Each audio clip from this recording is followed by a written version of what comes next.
Good evening. At the just concluded BRICS summit in Durban, Vladimir Putin likened the BRICS nations, Brazil, Russia, India, China and South Africa, to Africa's big five game beasts of trophy hunting legend. The lion, the elephant, buffalo, leopard and the rhino. The comparison was flattering, no doubt, but the real question that emerged from the summit was whether the BRICS five can run as a herd or hunt as a pack on the global stage, transforming their diverse but collective strength into real and lasting institutions and coordinating structures to project their voice in the world. The leaders of the BRICS nations have agreed to set up a $100 billion currency crisis fund and a new development bank.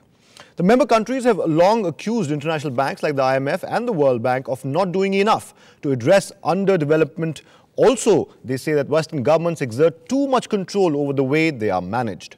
The BRICS countries represent 43% of the world's population, 20% of global trade. They attract 53% of foreign capital. They account for about 25% of global gross domestic product on purchasing power parity basis and are currently generating about 45% growth in the world economy. In spite of positive vibes from the BRICS 5 leaders and the host of initiatives agreed upon by the member nations, Western media has been surprisingly prickly about the mortar that's beginning to glue together the BRICS, so to say. Even as the BRICS leaders were finalizing the draft of the new bank, reports in the Western media were busy trying to write off all the venture before it even started, constantly hammering home the point that this bank is doomed to fail. Ladies and gentlemen, tonight on The Big Picture, we discuss the recently concluding Durban Summit, the major initiatives announced, the future roadmap for the member nations, and lastly, I will try and get a sense of why the Western world seems to be at such unease over the possibility of a successful BRICS partnership. With me tonight is Dr. Pinaki Chakraborty of the NIPFP, Leela Ponnappa, former Deputy NSA. Also with me is Dr. Srikanth Kondapalli, Professor in Chinese Studies from JNU. We have one more guest and I'll introduce him as and when he joins us. I'd like to start with Dr. Kondapalli if I could.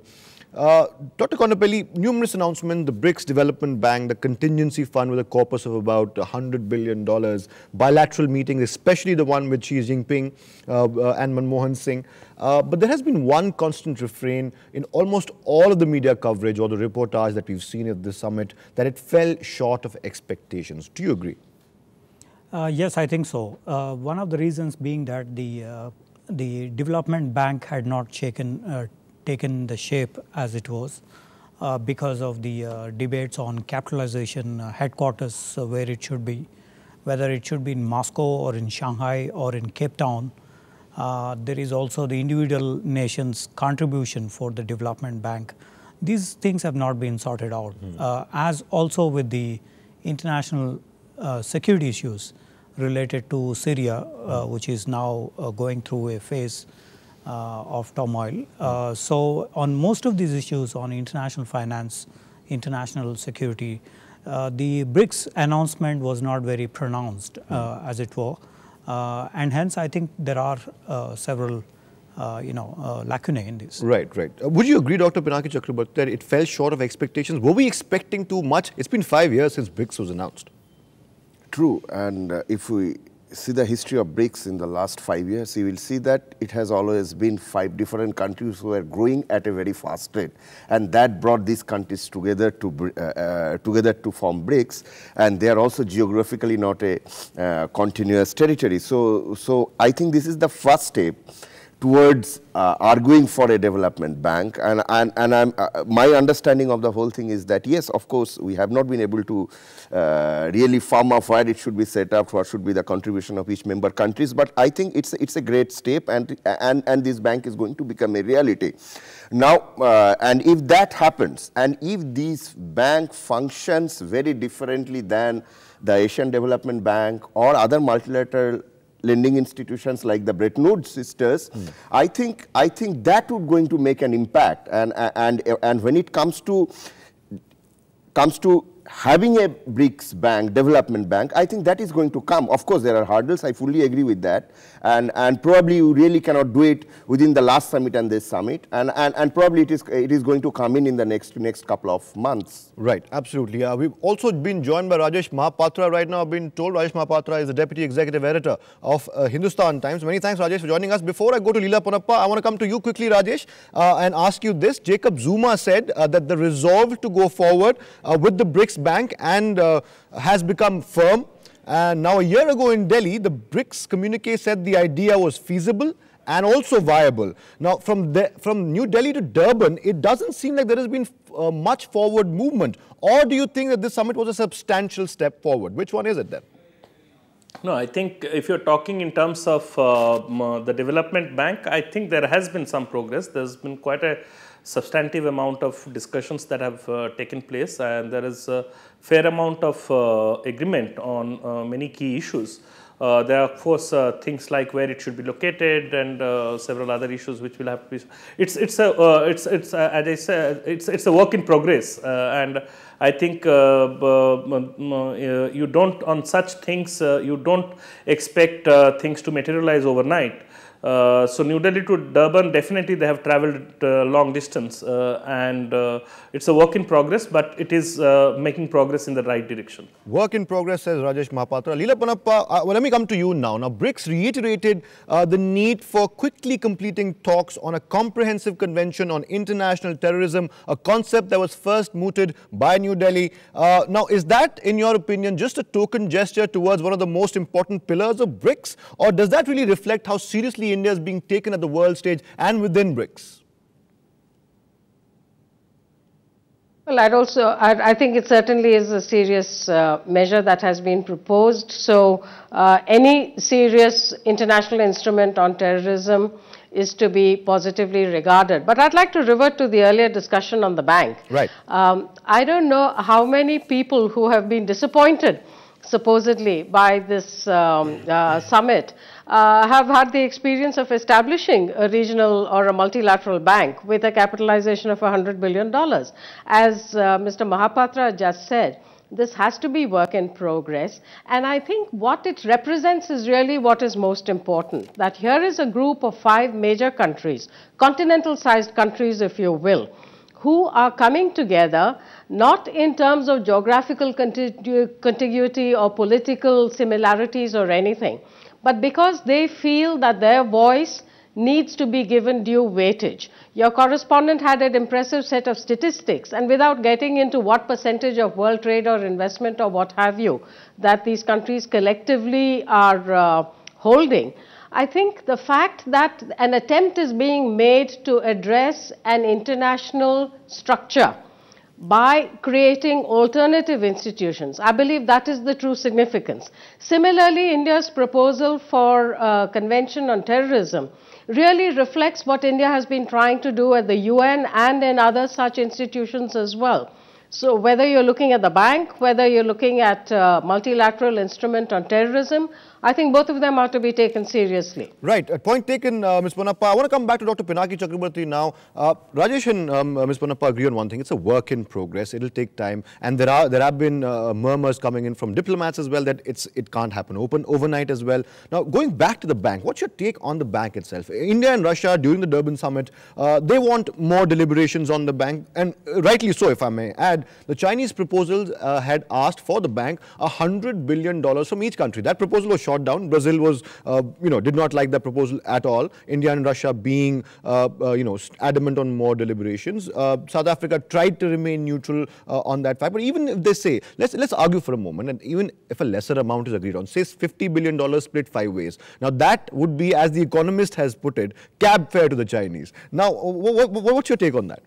Yeah, I definitely think that at the moment, this overemphasis on the contribution and capitalization may not be very important. I think the history, if we look at, I think the issue of having an alternative bank has come because of the failure of the other development banking institutions. Right. And that is where the issue of an alternative bank by these countries who are asserting their economic and political power is trying to bridge. And in that context, I would like to emphasize the fact that the limited objective that whatever we have read in newspaper says that they will focus on infrastructure. Infrastructure development will be the key issues. Now, on infrastructure development, $100 billion per country, I don't think it's too much of money, because given the large infrastructure gap that exists, and I would expect the definition of infrastructure has to be both the physical infrastructure, that means roads, power, telecommunication, transport, at the same time the social infrastructure. So development gap that exists in Africa or development gap exists in different parts of the world. So in that context, if we look at the multilateral established lending institutions of the West, they have miserably failed. Absolutely. So in such a, you have seen what has happened in Africa and you have seen what has happened in Asia. So in such a situation, I think if we are talking about a meaningful development bank, which BRICS is talking about, that path will have to be charted out in a very substantive manner so that they really make a real difference to the life of people. I want to take a small break right now. I want to come back and talk to Rajesh and Dr. Kondapalli about the BRICS Development Bank as and when it comes about. Could that be a game changer? That's next after the break. Don't go anywhere. Stay tuned. Welcome back to The Big Picture. We are discussing the Durban Summit of the BRICS nation that had just concluded in Durban. I want to come back to Dr. Kondapalli right now. And before the break, Dr. Pinaki Chakraborty had a very pertinent point that the two main lenders of the world, IMF and the World Bank, they seem to have failed miserably. And there is this conception that they are very partisan towards few nations, and then, you know, there's a bias when it comes to third world countries and developing countries. Could the BRICS Bank, as and when it comes in, be a game changer? As Martin Davies writes, and I quote him now, the BRICS Bank will begin to challenge the economic architecture set out by the Bretton Woods institutions, regarded by many policymakers within the BRICS as obsolete and biased towards developed worlds. Your thoughts? Martin Davies is a good friend of mine. That's why I got it, yeah.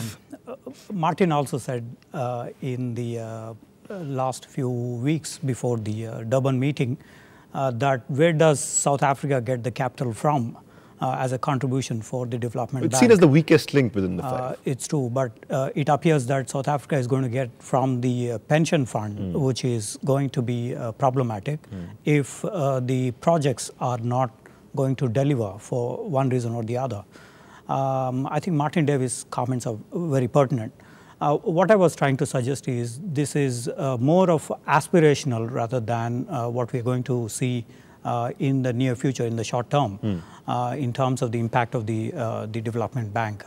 The requirement is something like $4.5 trillion for the infrastructure projects and so on.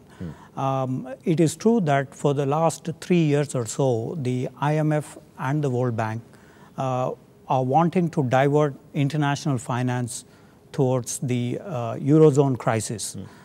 Kind of bailing out the Eurozone crisis.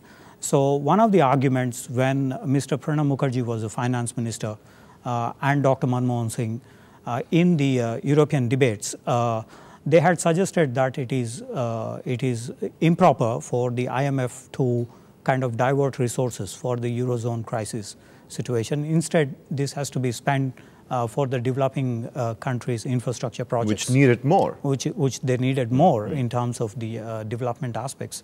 So the argument is well taken that the IMF and World Bank should have financed some of these projects.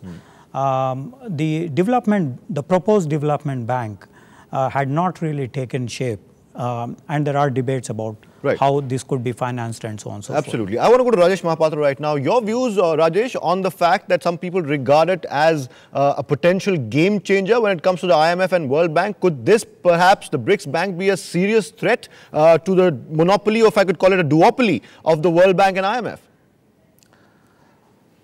Well, difficult to say at this moment, but clearly, as Dr. Kondapalli said, it's not just for South Africa, for all the BRICS members, what they're doing, there's a lot of aspirational facets that are there. Having said that, the idea of a development bank must not be seen in isolation. It is part of a larger attempt, because when you talk about the Bretton Woods institutions and that they have failed to address the needs of the developing countries, you must bear in mind that Bretton Woods institutions sustained a global economic order, which in turn was sustained and also therein sustained a global political order. What the BRICS countries are trying to do, I mean, if you look at the aspirational aspect, they are trying to frame a new set of global governance rules. So there is an attempt, and this is not being talked about for the first time.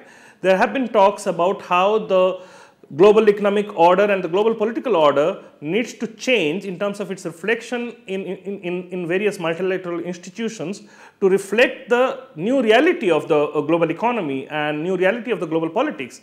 And that has not been happening. So it is quite natural that such efforts would come about, and the whole attempt at setting up a development bank has to be seen in that context, that they are looking to make their political voices heard. They are looking to set in process a new global political and economic order, and they are looking to set a new set of rules of global governance. I think it is in that perspective that we have to look at these developments. Right, Rajesh, you raise a pertinent point. I want to get Leela Ponnappa's thoughts on this. Even Jim ONeill, Leela, I know you have a point. Yes. Just bear me out for 1 second here. Even Jim ONeill, the Goldman Sachs analyst who coined the term BRICS, it was BRIC then, in a recent interview to a German newspaper, when he was asked whether the BRICS countries have exceeded expectations, he was very frank in admitting that yes, they have exceeded economic expectations as well. But now, would I be right, Mr. Ambassador Ponnappa, if I said the BRICS bloc is not just an economic grouping now, it turned into a political project years ago? Well, there's always an interlinkage between the two, and I think it's only the purists who try to say that there's a separation between the political and the economic. But let's look at the economic for a bit. I missed some of the earlier discussion, the sound wasn't on, but the point is that this economic attempt to try to develop alternative institutions, alternative structures, goes back a long way. Look back to the 1997 Asian financial crisis. At that point, there were attempts to try to develop some kind of fallback structure for Asia, but I think the dominant powers at that time stamped it out. Likewise, the emergence of an attempt to create an Asian bond market. The discourse has for long been that the reserves are from Asia and with Asia, but they are parked in US Treasury bills to finance the American deficit. Why can't Asia use its own reserves? Now the discussion has gone further, and in many ways the emergence of G20 after the last international financial crisis of 2008 is very significant. And if you read the Prime Minister's statement at Durban, he has particularly referred to the need to reform the international financial structure and institutions. So, and now you have the attempt to set up this bank. Again, think back to the time when there was only the required setting up of the ADB. Now you have these 5 very major economies coming together, saying we feel the need for such an institution because existing institutions. We seem to be experiencing some trouble with the audio right now. We'll try and get back the connection with Ambassador Ponnappa in just a bit. Till that time, I want to ask Dr. Pinaki Chakraborty one question. Before we take a break, sir, I want to get to the most interesting part of tonight's, or I think the most interesting part of tonight's debate. Why is the Western world, especially the Western media, so uneasy about this bloc? Not just the Durban Summit, but the BRICS bloc as a whole. They seem to be writing it off even before it could come together. Could it be because in a large part that the BRICS Development Bank poses a serious threat to the IMF and World Bank? Could that be possible? Well, very difficult to say. I don't think they would consider BRICS at the moment as a threat. If BRICS has to become a threat for multilateral lending institutions like IMF and World Bank, I think BRICS has to do completely different things than what IMF and World Bank has done. So, so that probably is not the threat. But I don't think they are still taking it very seriously. That's the that is the prime reason. And other thing is that I think there is a synthesis within IMF and the World Bank that their policies with regard to the focus on poverty has failed in Africa. The conditionalities that they attach with various kinds of lending or aid that they give actually created a lot of harm than good. So those issues also come up, and when this kind of bank comes up, or even if a bank doesn't come up, if we talk about, if these 5 powerful nations who are respectively growing even after the global financial crisis and are thinking of setting up a bank, which was not possible even to think of 20 years back, I think that becomes an issue. I think that is where they are saying, no, it's not possible. But I think we have changed as we are talking about global governance structure, global political order. I think that is changing. It's a continuous process. And in that context, the idea itself and its execution is very important. Right. We seem to have regained the connection that was lost with Ambassador Ponnappa. Ambassador Ponnappa, if you could really briefly finish your point, then we go into a break. Well, it is that there have for several decades now been an attempt to try to reform the international financial structures as well as the international political structures. Now, the BRICS Bank is obviously not going to get established overnight. Perhaps it may not even take off, but it represents one more attempt by strong growing economies to try to carry weightage with regard to their requirements, their demands, and to have a voice in the international decision-making mechanism. Right. This bank is not going to pose a threat to the World Bank or the IMF. These two are international institutions. But like the discussion on the United Nations and the need to reform the United Nations and to make sure that the situation reflects today's world and not the world of 1945, the BRICS Bank is yet an attempt to try to diversify the availability of international finance to growing and developing economies. And I dare say in future years, we will see other growing economies wanting to come on, Indonesia, Turkey, and so on, just as South Africa came on more recently. Absolutely. We'll take a small break right now. I'll go to Rajesh and Dr. Kondapalli on the other side of this break, then closing arguments. Don't go anywhere. Interesting stuff coming up on The Big Picture. Welcome back to The Big Picture. Rajesh Mahapatra is still with us. Rajesh, let me give you 2 phrases I read in newspapers and online articles today. One said that BRICS as a viable bloc had run its course. The other said it was time to invent a new acronym. How do you read reactions like that in the Western world? What is your take on that? Well, I think the Western media may have run its course. I think no. One is not surprised about the skepticism that is expressed, and that's quite natural because there is also, I think, there is anxiety. There is the Western Europe is particularly not going through a very good time, and nor do they have answers to their problems yet. So I think, some of the other panel members highlighted it previously. I wanted to emphasize on one point. You said whether it will become a threat to IMF or World Bank. I don't think we need to look at the BRICS Development Bank in the same way we looked at IMF World Bank. I think the mandate for this bank, for this bank to succeed, the mandate and the agenda would have to be very different. And I think, IMF and World Bank can stay there, and I think there is enough for a multilateral institution like the BRICS Development Bank to be there and to be there to serve a purpose. Right. The other thing which is very important that has come about in these negotiations, if you notice, and that's where I said the significance of this development has to be also looked in terms of what it could bear out for the global political order. The BRICS members have been emphasizing on the centrality of the UN system, and I think that is very important because today you really have a crisis in the credibility of several multilateral institutions, and you cannot have any other multilateral body that can be the best answers to the problems that we face than the UN system. And the UN system and its ability to intervene, had been significantly diluted, especially in terms of things like trade and finance. Right.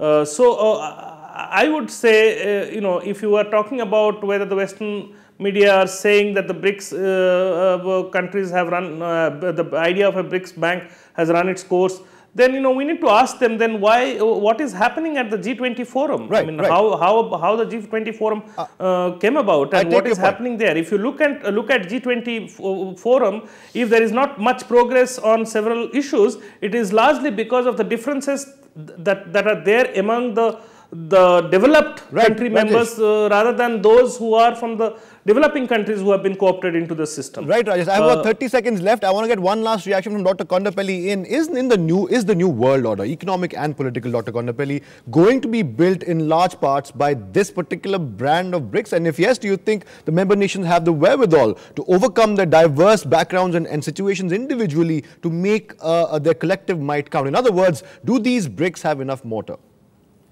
I think there are enough differences between the 5 BRICS countries on various issues. I think we should not underestimate those differences, even in terms of the development bank or on counterterrorism or on United Nations Security Council reorganization.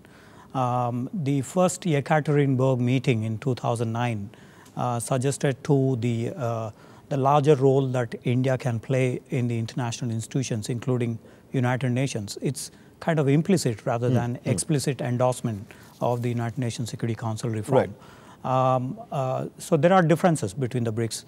Even if you look at the BRICS development bank, proposed bank, credit, most of the countries' credit ratings are actually very, very low except for China. India, Brazil, we had last year. Would you say then it's a work in progress, like Rajesh and Leela Ponnappa said, and that's where we wrap up the show then? I think it is more in the aspirational, in the future. In the aspirational area right now. Okay, we have to end the show right now. I must thank all my guests before I leave. Leela Ponnappa, many thanks for joining us on The Big Picture. Rajesh Mahapatra as well. Dr. Pinaki Chakraborty and Dr. Srikanth Kondapalli, many thanks for your opinions as well. That's all the time we have. Athar saying goodbye, good night, and thank you for watching.